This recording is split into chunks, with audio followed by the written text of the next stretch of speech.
Nomor 1, ritual adat Rambu Solo dari Tanah Toraja, Sulawesi Selatan. Jika ditanya apa tradisi yang paling mahal, maka jelas jawabannya adalah Rambu Solo.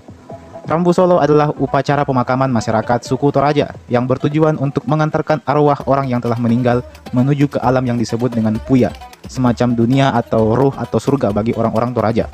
Ritual ini menjadi sangat mahal karena adanya kewajiban menyembelih hewan kurban dalam jumlah yang sangat besar.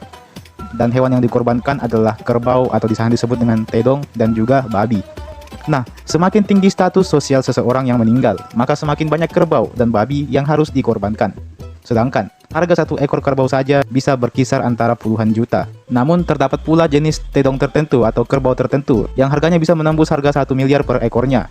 Jadi, jika diestimasikan, maka total biaya untuk kasta bangsawan bisa mencapai sekitar 2 miliar hingga 5 miliar. Bisa juga lebih daripada itu untuk sekali acara Rambu Solo. Nomor 2, tradisi uang panai di suku Bugis dan Makassar, juga di Sulawesi Selatan. Uang panai singkatnya adalah uang belanja pernikahan yang diberikan oleh pihak mempelai pria kepada keluarga wanita pada suku Bugis dan juga suku Makassar. Lantas mengapa bisa sangat mahal?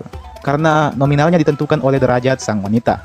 Semakin tinggi tingkat pendidikan, misalnya gelar dokter atau S2, S3, S100, maka semakin tinggi pula biaya uang panainya. Semakin terpandang keluarganya atau semakin cantik parasnya, maka uang panainya pun juga akan semakin melambung. Jadi tergantung si perempuannya dan keluarganya. Soal estimasi biayanya ini sangat variatif, mulai dari 50 juta hingga sampai dengan 500 juta dan bahkan ada yang miliaran rupiah bagi kalangan pejabat, pengusaha, dan orang-orang kaya lainnya. Nomor 3, tradisi Sayang Pak Tudu dari suku Mandar, Sulawesi Barat. Sayang Pak Tudu secara harfiah berarti kuda yang menari. Ini adalah tradisi khas suku Mandar di Sulawesi Barat untuk merayakan anak-anak yang telah menyelesaikan bacaan Al-Qurannya. Biaya ritual ini menjadi sangat mahal karena melibatkan penyewaan kuda khusus yang tentunya sudah terlatih untuk menari mengikuti irama rebana. Selain itu, biaya pakaian adat yang cukup mewah serta jamuan makan besar untuk seluruh orang-orang sekampung. Jadi keluarga juga harus menyewa pemusik dan pesilat untuk mengiringi arak-arakan. Estimasi biaya untuk satu kali acara bisa mencapai antara 30 juta hingga 100 juta rupiah. Tergantung pada berapa banyak kuda yang disewakan dan seberapa megah tenda serta konsumsi yang disediakan. Yang keempat dan yang terakhir adalah perayaan Tulude dari Sangihe dan Talaut, Sulawesi Utara.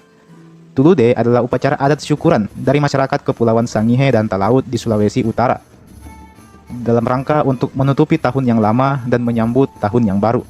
Ritual ini dilakukan sebagai bentuk terima kasih kepada Tuhan atas perlindungan selama setahun terakhir.